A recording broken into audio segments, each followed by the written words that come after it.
বিদেশ আওয়ার আগে কত খুশি আছিলাম যে সৌদি আরব যাইম, নবীর দেশ যাইম, আর কিছু পারি না ভাই।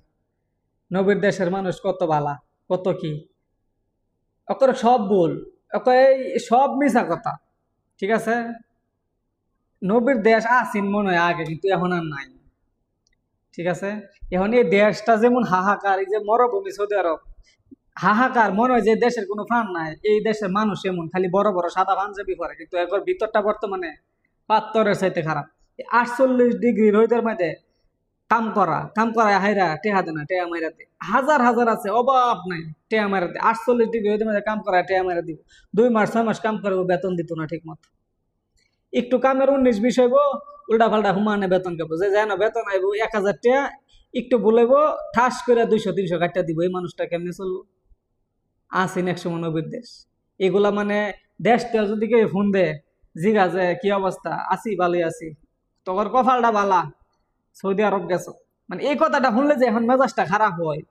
বা একবার আয়া দেখ সৌদি আরব, তাইলে বুঝবে এটা নবীর দেশ না নমরুদের দেশ। নমরুদ ওই দেশের।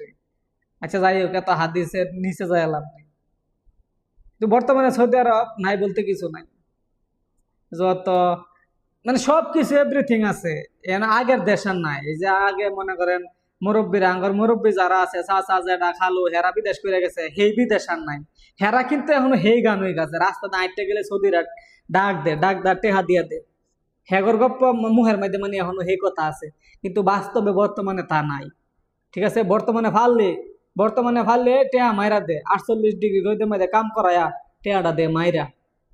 ঠিক আছে, 2 টিয়া 4 টিয়া এগুলা মাইরা দে। তেলের পাম্প মানুষে কাম করে বাঙালিরা, তেলের পাম্প তেলটা ঢুকায়া গাড়িটা টান মেরা জায়গা টেহা দেয় না। ঠিক আছে, সৌদি ঘর বাড়িতে যদি কাজের কথা কয়ে নে, কাজের কথা কয়ে বাড়িতে নিয়া কাজ করায় দূরের কথা, হ্যাঁ আর উল্টা কাম করে দিত চা। বর্তমানে মার্কেটে যাইব কি গাড়ি দিয়া, যদি সৌদি ঘর গাড়ি যা অর্ধেক রাস্তা না নিয়া বাজে প্রস্তাব দে, কুপ্রস্তাব দে, সেরাইনতে রে তো না।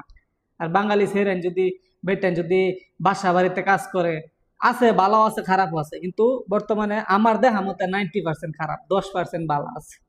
ঠিক আছে, 90% খারাপ। ঠিক আছে, তো এই দেশ আর আগের দেশ নাই। এখন এই দেশে চলে না, এমন কোনো কাম নাই।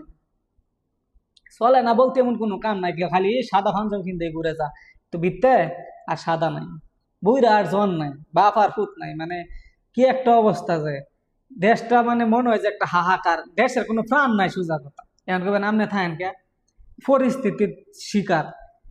এমন সামর্থ্য যদি থাকতো এখন দেশে গিয়া অন্য দেশে যাইতাম না, কিন্তু এখন মানে আর্থিক অবস্থা তেমন ভালো না। মানে কি করাম, কিছু করার নাই। এখন বাড়িতেও যদি কই যে আমি আয়া পড়তাছি, বাড়িতে উল্টা পাল্টা 2টা কথা ভেবে আর যাওয়া হয় না।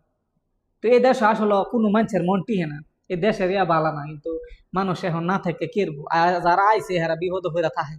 আসলে কিন্তু এই দেশের যে একটা প্রাণ এটা নাই, হাহাকার, চারিদিকে শুধু হাহাকার হাহাকার, কইয়া লাভ নাই এসব কথা।